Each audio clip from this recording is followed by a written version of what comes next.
Manual del pastor John Owens. Hoy me toca a mí la regla 19, dice asóciense con los humildes. Y yo al principio pensaba que a veces no hay que minimizar ni subestimar a la palabra de Dios jamás. Pensaba que era un tema sencillo, pero si bien es sencillo de entender, a veces es difícil de explicar y es profundo para estudiar. Le invito a que abra su Biblia, o creo que va a aparecer en pantalla el texto que vamos a leer al comienzo, Santiago capítulo 2, versículo 1 al 6. Santiago capítulo 2, versículo 1 al 6, la palabra de Dios dice así: Hermanos míos, que vuestra fe en nuestro glorioso Señor Jesucristo sea sin acepción de personas. Porque si en vuestra congregación entra un hombre con anillo de oro y con ropa espléndida, y también entra un pobre con vestido andrajoso, y miráis con agrado el que trae ropa espléndida, y le decís, siéntate tú aquí en buen lugar, y decís al pobre, estate tú allí en pie y siéntate aquí bajo mi estrado. Versículo 4. ¿No hacéis distinciones entre vosotros mismos y venís a ser jueces con malos pensamientos? Hermanos míos, amados, oíd, ¿no ha elegido Dios a los pobres de este mundo para que sean ricos en fe y herederos del reino que ha prometido a los que le aman? Versículo 6, el último. Pero vosotros habéis afrentado al pobre. Hace otra pregunta acá Santiago: ¿no os oprime los ricos y no son ellos los mismos que os arrastran a los tribunales? Acá Santiago, dándole un consejo a la iglesia del Señor, pone en claro una situación que vivía la iglesia de aquel tiempo, pero también puede ocurrir y ocurre en la iglesia de este tiempo. El otro texto que este manual da como regla que aprueban el tema asóciense con los humildes, Mateo 20, 26 al 27. Mateo 20, 26 al 27. Más entre vosotros, dice el Señor Jesús, dice así: más entre vosotros no será así, sino el que quiera hacerse grande entre vosotros será vuestro servidor. El que quiera ser primero entre vosotros será vuestro siervo. Acá Jesús está hablando también, apuntando sobre el mismo tema, ¿sí? Romanos 12, 16. Romanos 12, 16. Y acá sale el título del tema que el manual de John Owens, en esta regla número 19, dice Romanos 12, 16, unánimes entre vosotros, no altivos, sino asociándonos con los humildes, no seáis sabios en vuestra propia opinión. Acá podríamos desarrollar cada uno de los textos y nos llevaría muchísimo tiempo, mis hermanos. Acá el apóstol Pablo está también exhortando a la iglesia a que debe tener una actitud humilde, asociarse con aquellos lo que el mundo rechaza. ¿Sí? Vamos a leer otro texto y el último, y después vamos a entrar a desarrollar el tema. Juan capítulo 13, versículo 12 al 16.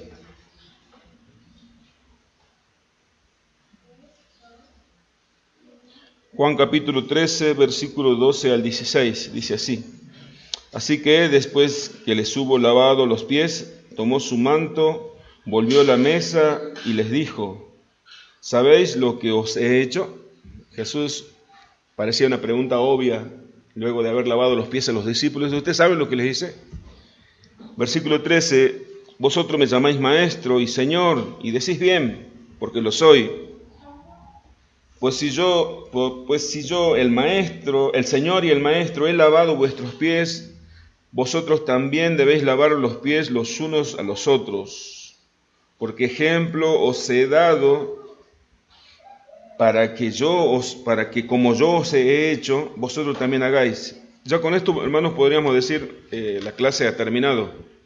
Tenemos suficiente motivo como para tomar y seguir no solamente el ejemplo de Cristo, sino obedecer el mandamiento que Jesús ha dado a sus discípulos. Voy a repetir. No solamente el ejemplo, tomarlo a Jesús como un ejemplo a seguir, sino porque acá es como Jesús dice, ustedes dicen, me llaman Señor y Maestro, entonces yo les digo que ustedes deben hacer esto. Es una orden, es una orden. Vosotros también hagáis, dice al final del versículo 15, para que ustedes también lo hagan. Servirnos los unos a los otros, lavar los pies, que sabemos y ya sabemos, y se predicó tanto y tantas predicaciones de este tema, que lavar los pies este trabajo estaba asignado a los siervos, a los de más bajo rango. Era la labor más humillante lavar los pies de los visitantes, los que llegaban a una casa. Y Jesús lo hizo. Así que tenemos suficiente ejemplo. El versículo 16 me quedó, también del capítulo 13 de Juan. De cierto os digo, el siervo no es mayor que su Señor, ni el enviado es mayor que el que le envió. Que el Señor nos ayude hoy a poder seguir escudriñando y estudiando y meditando sobre este tema que hoy tenemos para meditar. La explicación, el manual da una explicación. Dice Owen, voy a citarlo a Owen y después, cuando no diga Owens, bueno, es la meditación que tuve al respecto al tema. Donde el Señor dice, no ha hecho distinción, nosotros tampoco deberíamos hacerla. El Señor no ha hecho distinción de clases, no ha hecho distinción entre las personas, entonces nosotros no deberíamos hacerlo. ¿Sí? En Jesucristo no hay ricos ni pobres, ni altos ni bajos, sino todos en Cristo somos una creación nueva. En la iglesia de Cristo, dice Owen, no deberíamos hacer diferencia porque Jesús nunca la hizo, entre ricos o pobres. En Jesucristo no hay ricos ni pobres, ni alto ni bajo, podríamos decir ni joven ni viejo, ni cultos ni incultos, sino todos somos una nueva creación. Primero a los Corintios, el apóstol Pablo le escribe en el capítulo 1, dice, pues mirad, hermanos, vuestra vocación, que no sois muchos sabios según la carne, ni muchos poderosos, ni muchos nobles. Acá Pablo le dice a la iglesia, miren, nos miremos entre nosotros, hermanos, sino que lo necio del mundo escogió Dios para avergonzar a los sabios, dice en el versículo 27.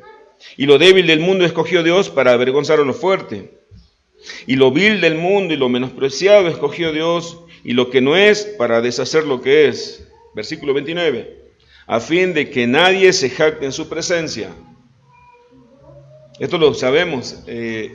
Otro texto que no está en el manual, pero dice un texto muy conocido con respecto a la salvación por gracia, Efesios 2, cuando dice el apóstol Pablo, no somos salvos por obra para que nadie se gloríe. Yo me ponía a pensar, ¿qué hubiese sucedido que Dios hubiese, la salvación, Dios le hubiese diseñado de tal manera que aquella persona que alcanza la salvación es por méritos, por obras? ¿Se imaginan entrar a una congregación donde un Dios soberano, ¿sí? Donde que es diferente al Dios que conocemos nosotros, quiero que lo usemos como un ejemplo solamente? El diseño de esa salvación no hubiese sido por gracia ni por medio de la fe, sino por el mérito de cada uno, como pensaban en la ley, ¿sí? En la ley pensaban que aquel que obedecía, los fariseos pensaban eso, aquel que se sujetaba más a la ley de Dios era más santo y por tanto tenía cierto prestigio y cierta reputación.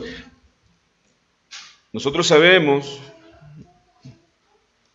que la salvación es por medio de la fe y es por gracia, no por obras para que nadie se gloríe, dice Efesios 2:9. Nos imaginemos entonces un poquito, hermanos, que hubiese sucedido que nosotros entramos a una congregación a reunirnos donde la salvación es por mérito. Si estamos sentados acá porque cada uno de nosotros hicimos méritos suficientes como para haber recibido esa salvación, ese premio, esa recompensa de Dios. Entonces seguramente nosotros estaríamos muy preocupados para mostrar nuestros méritos y ser reconocidos.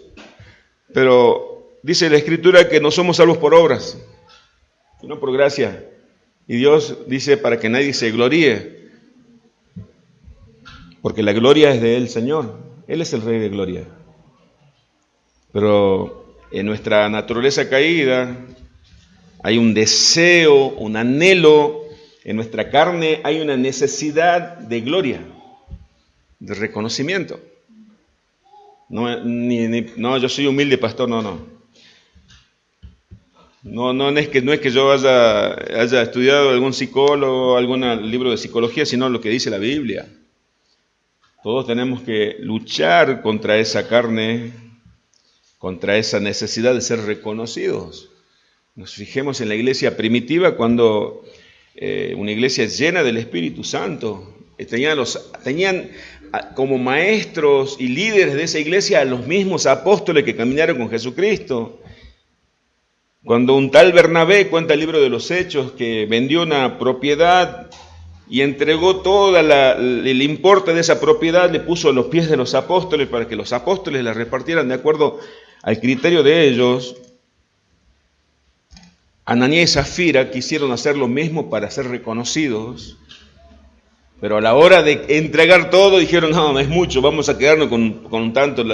Ellos no querían, no le importaba a los pobres, no le importaba ofrendar a Dios, no le importaba ni tenía el entendimiento en ese momento de que todo era del Señor, de recibido de tu mano, eso te damos, sino ellos querían ser reconocidos por la iglesia. Y el Espíritu Santo le reveló algo a Pedro, que esa actitud no era digna de un cristiano. No estaban movidos por la misericordia, ni por el amor, ni por la gratitud, sino por el orgullo propio. Entonces, entendiendo, y la Biblia nos deja como enseñanza lo que pasó en aquella iglesia, entonces nosotros primeramente tenemos que sincerarnos, autosincerarnos, decir, sí, yo quiero ser reconocido también. No se trata de mí, se trata del Señor. Es para su gloria.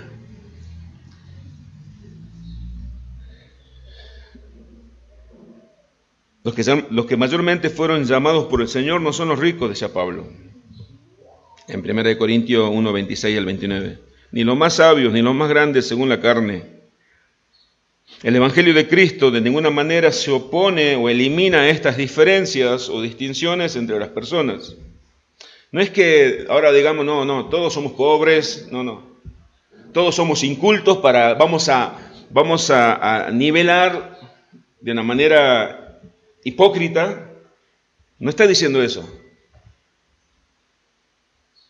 Todos somos, no. El Evangelio de Cristo de ninguna manera se opone, dice, o elimina estas diferencias, esto dice Owen, o distinciones entre las personas que son producidas por el poder, por la autoridad, por las posiciones sociales, culturales, de todo tipo, de bendiciones terrenales. Supongamos que vengan acá un diputado, un juez, personas de eminencia, ¿sí? Con autoridad. Nosotros tenemos que entender que cada persona que llega a la iglesia tiene una posición, quiero leer el apunte, una posición social, cultural o de poder, porque Dios la puso en ese lugar. Todas esas cosas son según Dios, y Dios lo ha determinado y las dio a cada uno como Él quiso. Lo que nosotros tenemos que, a veces nos vamos al extremo, decimos, no, tenemos acá hacer un voto de pobreza y venir a ser pobre, y si yo tengo cierto entendimiento voy a embrutecerme para no humillar a nadie. No dice eso. El Evangelio tampoco erradica los rangos sociales ni de propiedad, ni hace énfasis en las cosas terrenales, sino que dice que en comparación con las cosas espirituales, todas esas cosas son solamente externas. Son externas. no lo dice Owen, lo podemos entender nosotros, pero la iglesia y delante del Señor estamos todos nivelados, todos somos iguales. Y hay otra cosa también que nivela a todos los hombres, es la muerte. Nadie se lleva nada. Filipenses capítulo 3, versículos 7 y 8. Acá lo vemos el apóstol Pablo, que tenía de qué gloriarse humanamente hablando. Filipenses capítulo 3, versículos 7 al 8. Pero cuantas cosas eran para mí ganancia, las he estimado como pérdida por amor de Cristo. Y ciertamente aún estimo todas las cosas como pérdida por la excelencia del conocimiento de Cristo Jesús, mi Señor, por el amor del cual lo he perdido todo y lo tengo por basura para ganar a Cristo. El problema está, mis hermanos, cuando pensamos nosotros que las cosas externas tienen influencia en las cosas espirituales. Allí está el problema. No está el problema si alguien es rico, si alguien es más culto. El problema está cuando nosotros pensamos que por estas cosas externas, como las llama Owen, tienen influencia en las cosas espirituales. Pablo entendió que todo lo que todos los logros humanos, que por medio de la escritura podemos saber que Pablo sabía varios idiomas, tenía la ciudadanía romana, había estudiado a los pies del mejor maestro de aquella época, el maestro de la ley como Gamaliel, era judío de judío, era fariseo, pero dice Pablo, esto no ha sido el motivo, ni han sido estos logros, me sirvieron para conocer a Cristo.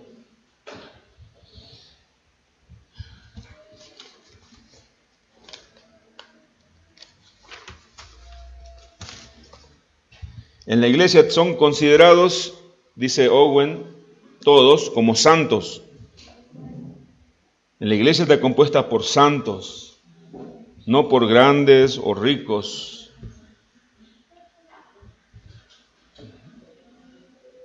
Si buscamos un título, un rótulo, la Escritura nos dice que somos santos los que estamos en la iglesia, los que estamos unidos a Cristo. Todos son iguales ante Dios. Dice Owen, todos estamos como desnudos delante de Él. ¿Sí? Dios no está mirando la billetera, ni está mirando la cuenta de ninguno. Ni está mirando el título, No. ¿Con qué no podemos impresionar al Señor, no? La gracia inmerecida es lo que nos distingue, dice Owen. Todos somos hermanos de la misma familia, siervos del mismo maestro. Todos somos obreros de la misma obra. Todos fuimos salvados por el mismo Salvador. Todos fuimos comprados por la misma sangre. Todos tenemos la misma esperanza de gloria. Sí, voy a repetirlo estos puntos porque son importantes. Todos somos hermanos de la misma familia, siervos del mismo maestro, obreros de la misma obra, salvados por el mismo Salvador, comprados por la misma sangre, tenemos la misma esperanza de gloria. Entonces, ¿dónde está la diferencia? ¿Que acaso existe alguna razón para hacer algún tipo de diferencia? Que los más grandes, lo que se considera más grandes, como decía Jesús,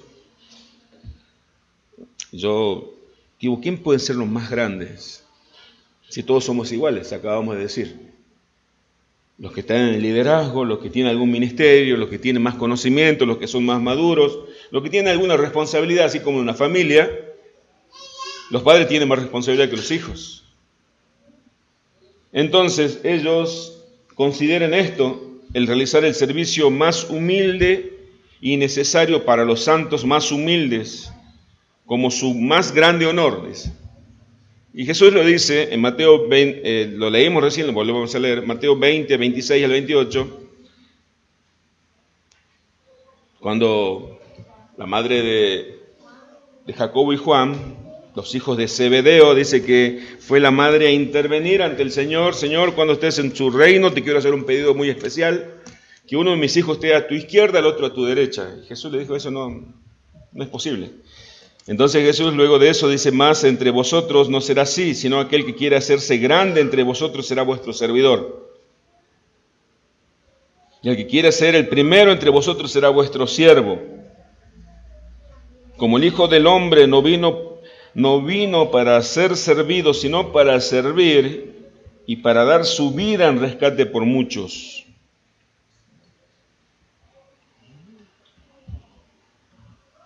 No, ya no estoy para estas cosas, discúlpeme. Dígaselo al Señor.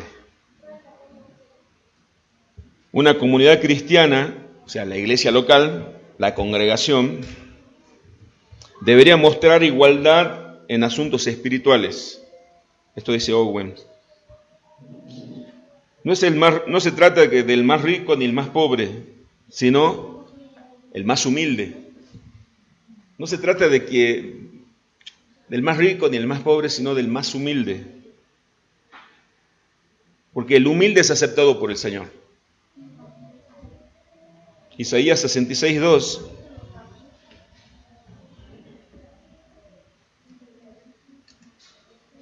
Mi mano, dice el Señor, hizo todas estas cosas, y así todas estas cosas fueron, dice Jehová. Pero miraré a aquel que es pobre y humilde de espíritu y que tiembla a mi palabra.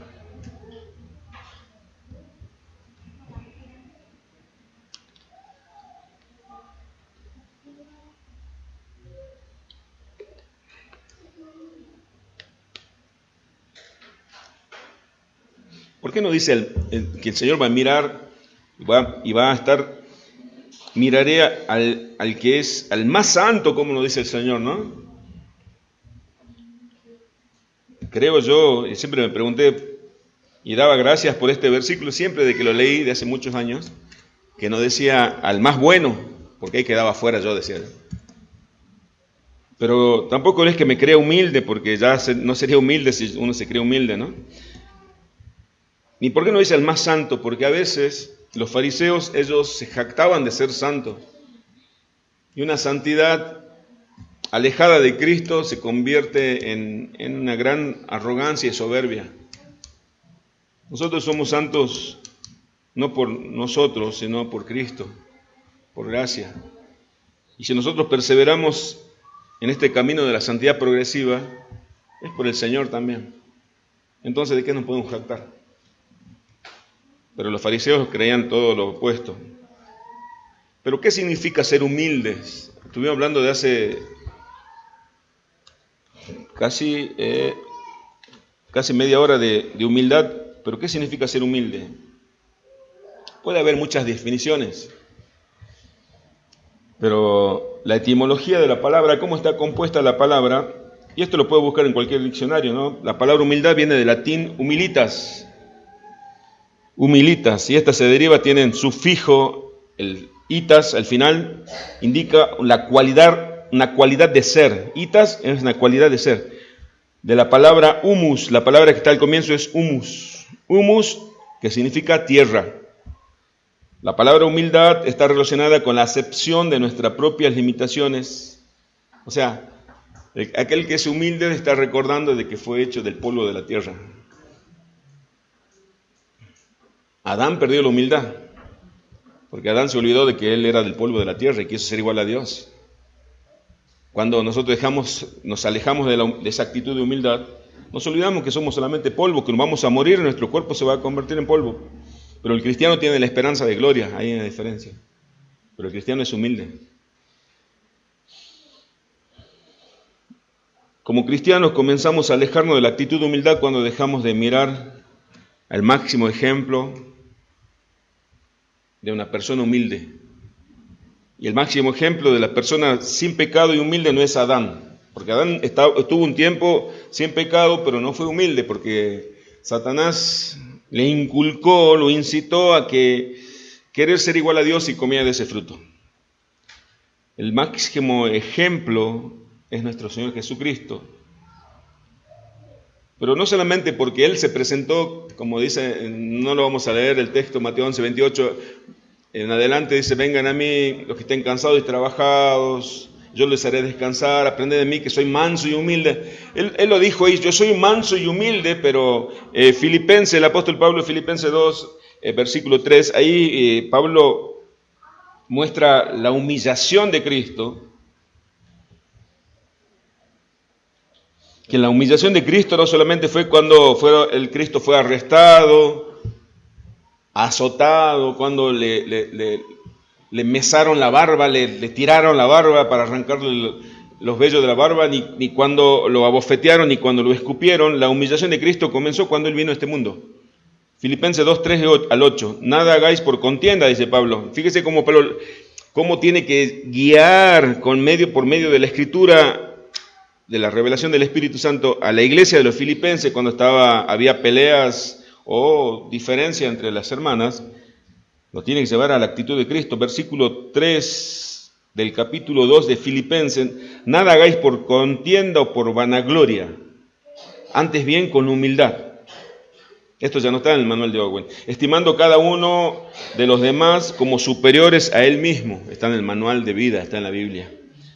Versículo 4. No mirando a cada uno por lo suyo propio.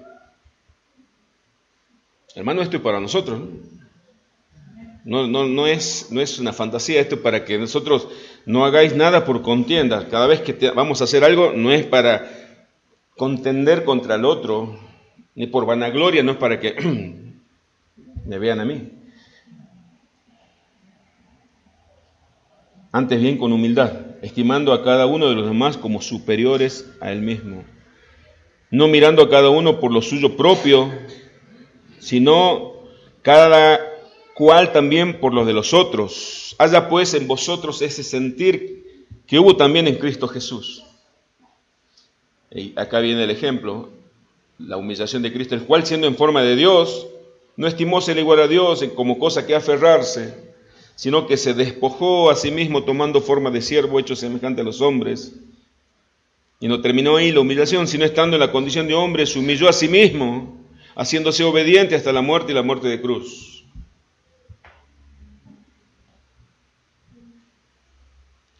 Ese es el ejemplo. Ese es el ejemplo. Es el ejemplo. Puedo hacer abrir un paréntesis y decir y pensar, Señor, si quizás usted esté pensando, ¿seré humilde? Estaré luchando contra la soberbia, porque la soberbia se disfraza de muchas maneras, ¿no? La arrogancia se disfraza de espiritualidad, se disfraza de humildad, se disfraza de piedad. Lo que estoy seguro, algo que el Señor va a formar en nosotros el carácter de Cristo, eso estamos viendo en Romanos 8, ¿no? Y no lo voy a preguntar como preguntaría un pastor carismático. Levante la mano los que quieren ser humildes, porque no se trata de que nosotros queramos ser humildes, sino que Dios nos va a hacer humildes.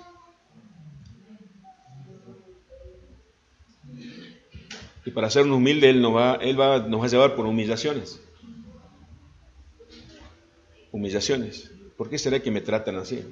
¿Por qué a un supuesto caso? ¿Qué le pasa, hermano? ¿Por qué está así? No, que tuve una discusión con el vecino. Me gritó delante de todo. Me hizo pasar vergüenza. Me encontré con un familiar y también me hizo pasar vergüenza. En mi trabajo también fui avergonzado, fui humillado. Y uno, si no tiene entendimiento, va a pedir como fue Habacuc a Dios, Señor, deshacete del enemigo que nos está opresando. Dice, Señor, no, yo lo levanté a ese enemigo, para que lo opresaran a ustedes, para que lo humillaran a ustedes. El Señor nos va a hacer humildes, porque Cristo es humilde. Cristo vino a ser siervo de todos, siendo Dios. Cristo fue humillado y Él dijo, aprendan de mí que yo soy manso y humilde. Y Owen dice, motivo para obedecer esta regla. y pone 5 motivos. Dice, debido al propio ejemplo de Cristo. Primer motivo, por supuesto. El segundo motivo es debido a que la Escritura lo ordena. Ya se termina toda discusión. Número 3, dice, Dios no hace distinción de personas. El cuarto motivo, debido a nuestra participación común de la misma fe y esperanza. Número 5, debido a lo infructuoso de todo lo que resalta las diferencias externas en las cosas de Dios. O sea, no tiene ningún sentido. No tiene ningún sentido que existan esas diferencias en la iglesia. El Señor nos llamó a nosotros y llegamos a la iglesia, a su iglesia, de diferentes ámbitos, con diferentes circunstancias, diferentes posiciones sociales, culturales, pero todos humillados delante del Señor. Ahora, ¿cómo vamos a relacionarnos en la iglesia no haciendo diferencia entre ricos y pobres, cultos e incultos? Porque tampoco se trata de que no hagamos diferencia con los que son pobres. Vamos a tener un trato especial porque es pobre. ¿Vieron que el mundo cómo trata a las personas que tienen alguna dificultad física? Dicen no hay que discriminar, pero le discrimina porque le trata de una manera diferente. No digo que no hay que ayudarlo, no, sino que digo que hay que tratarlo como una persona como nosotros. Ellos entienden, quizás no puedan caminar, pero ellos entienden, no puedan hablar, pero ellos tienen el mismo sentimiento, quizás las mismas necesidades. Lo mismo pasa en la iglesia, no porque pensemos que la persona que es rica no tiene necesidad y el pobre sí tiene toda necesidad. Yo he conocido en algún tiempo en el ministerio, he conocido, junto a mi esposa, personas con muchas riquezas materiales tenían más necesidades que personas con carencias materiales. La única manera, voy a responder, ¿cómo vamos a relacionarnos en la iglesia del Señor, no haciendo diferencias de clases? Hay una sola manera, siendo cristiano, no pensando como el mundo, siguiendo el ejemplo de Cristo.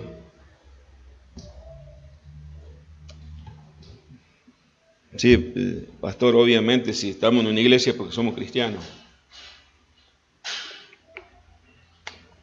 Bueno, teniendo actitud de cristiano, viviendo con actitud de cristiano. Debemos tener una firme convicción en nuestra esperanza. Dice, asóciense con los humildes, dice esta regla. Asóciense con los humildes, no dice asóciense con los pobres. El que es rico o culto se sentirá más orgulloso de su prestigio social, entonces le será difícil ser condescendiente con el pobre. Si se acerca al necesitado para ayudarlo, no será por condescendencia, sino para alimentar su egolatría, si no es cristiano, por supuesto. El pobre se sentirá rechazado, pero también anhelará las riquezas del rico. Esto pasaba en la iglesia de los Corintios, ¿no?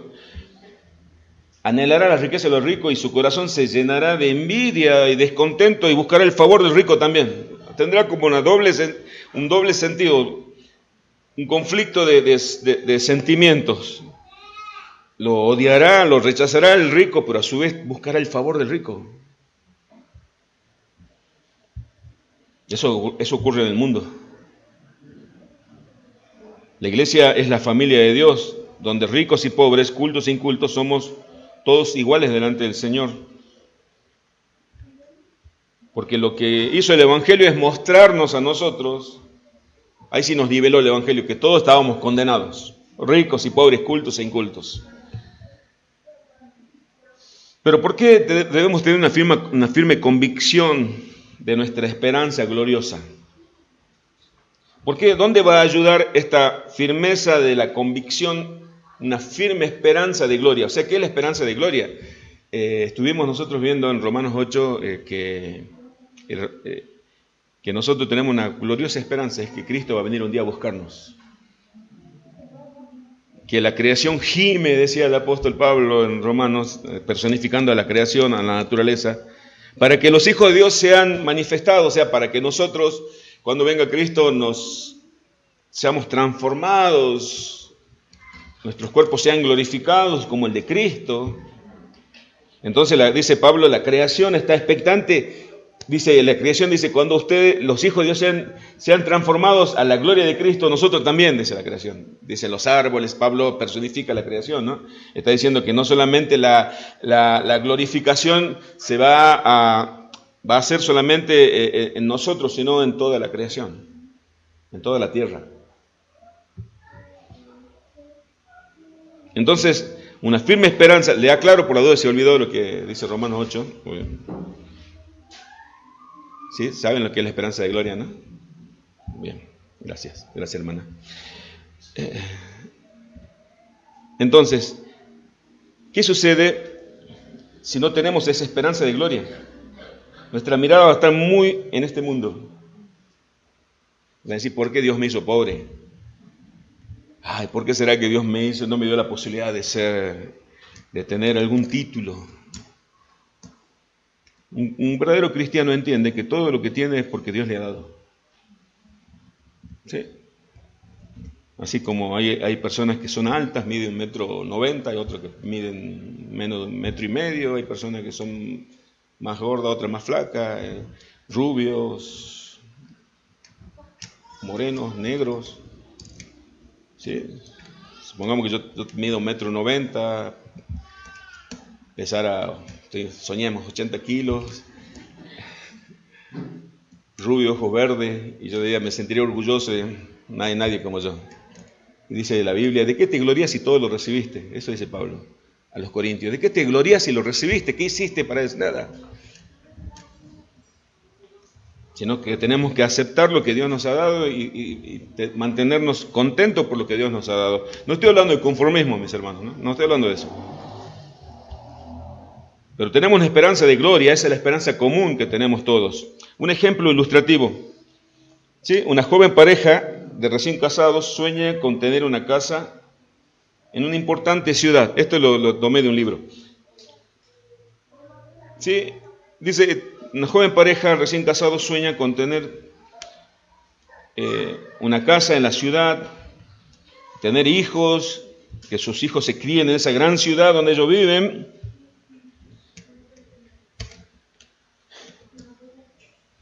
Y sus hijos estudian en esa gran ciudad. Es el sueño. Está bien que todos padres tengan ese anhelo, ¿no? Todos recién casados. Dice, luego de los años, pasan unos años, su esposo se encuentra sirviendo a Dios como pastor en una pequeña iglesia, en un pequeño pueblo, muy alejado de esa gran ciudad. Nada de lo que habían soñado puede ocurrir. Entonces, ellos comienzan a preguntarse si servir a Dios es un camino lleno de frustraciones. La frustración es cuando nosotros decimos, no, esto no es lo que quería para mí. Bueno, en una iglesia, si no hay una esperanza de gloria, hay un grupo de frustrados, descontentos por lo que lo han recibido. En el mundo hay un mundo de frustraciones.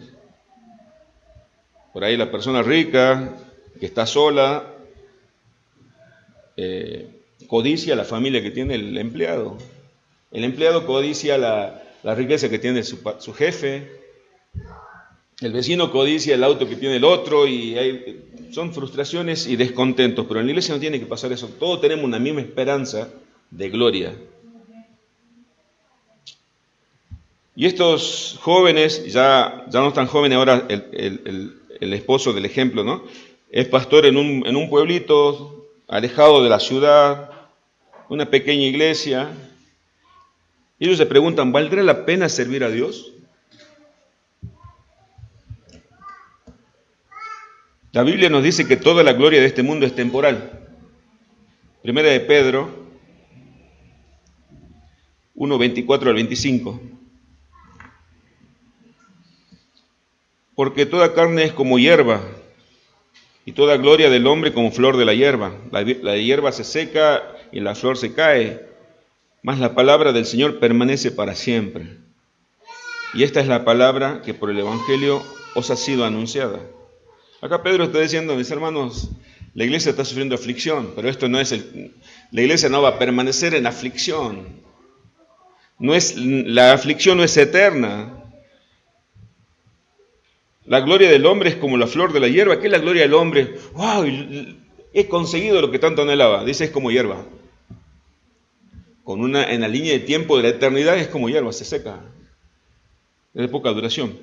Pero ¿cuál es nuestra esperanza? Ya termino. Un día Cristo será revelado en gloria.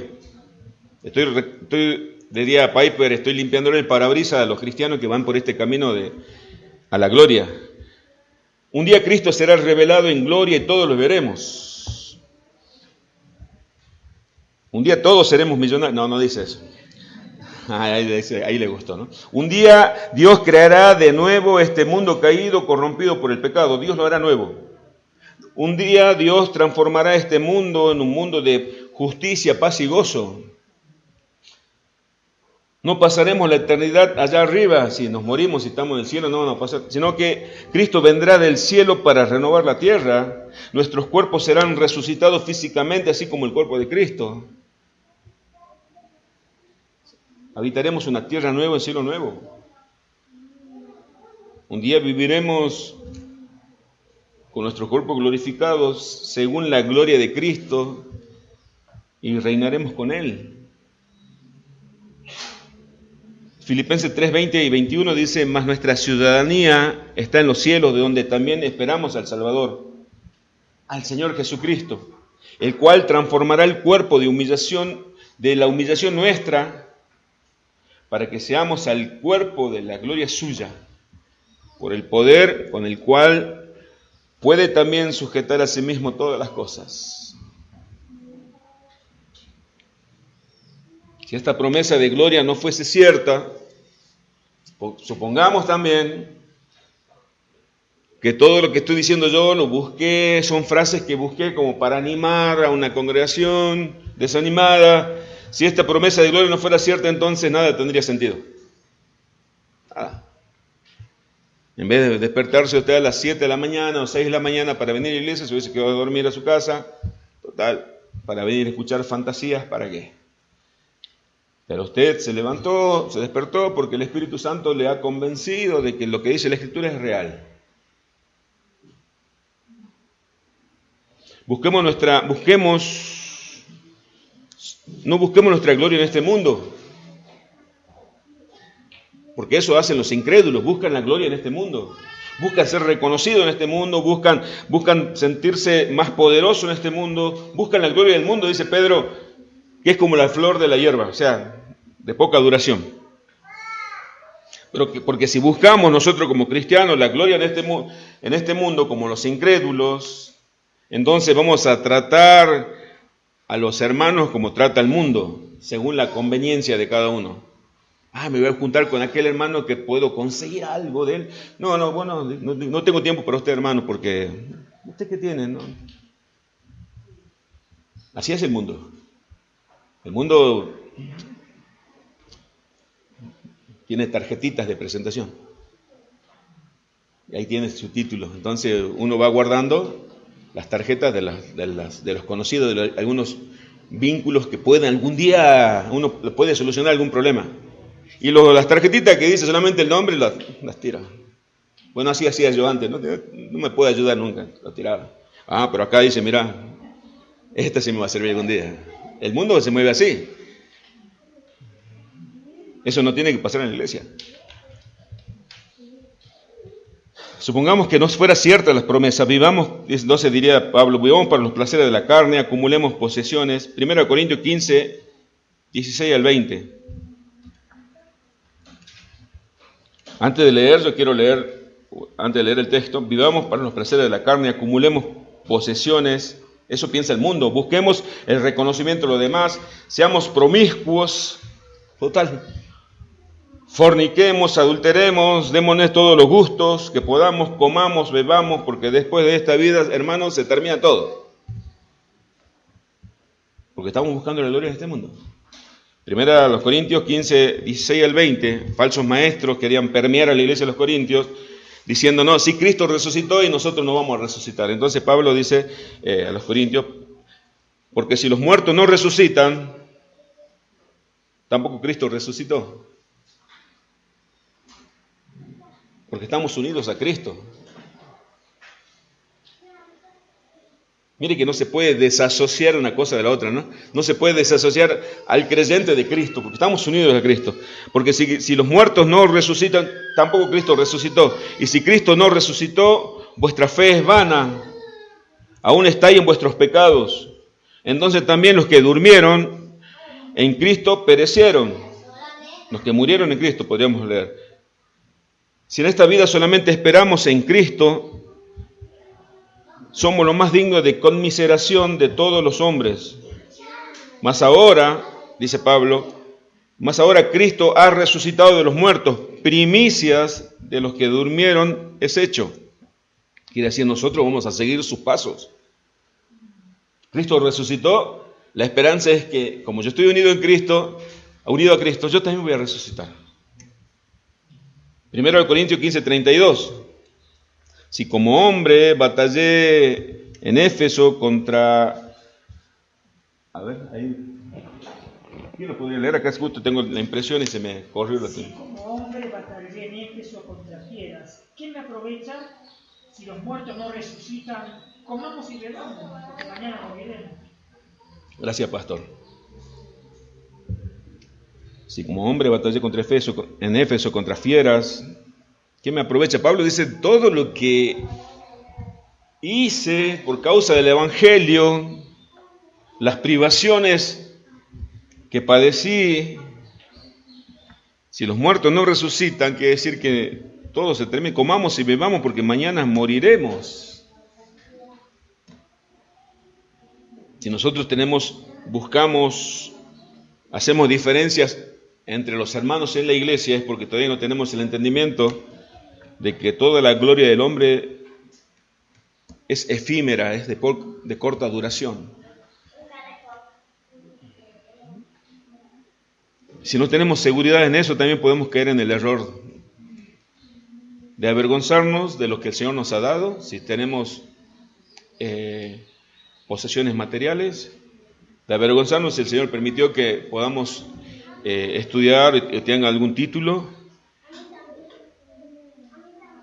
pero entendiendo, teniendo bien en claro quiénes somos en Cristo, todo lo que recibimos del Señor, vamos a poder administrarlo de una manera correcta y relacionarnos con los hermanos, no entendiendo que yo tengo que parecer más humilde porque ya me he humillado delante del Señor. Porque si yo me comparo con cualquier otra persona puedo sentirme mejor, pero si cuando me comparo con el Señor, sí, entonces sí me voy a humillar, porque Él es el único digno de gloria.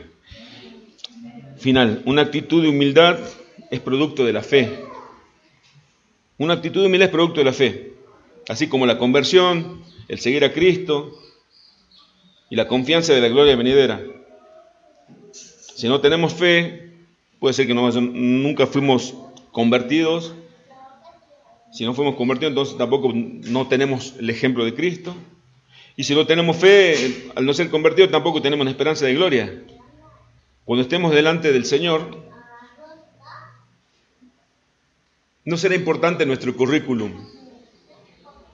ni tampoco la declaración de bienes materiales, sino nuestra fidelidad. Muy bien, buen siervo fiel, en lo poco fuiste fiel, en lo mucho te pondré. Pasa y deleítate al gozo de tu Señor. Que el Señor nos ayude. Señor, te damos gracias.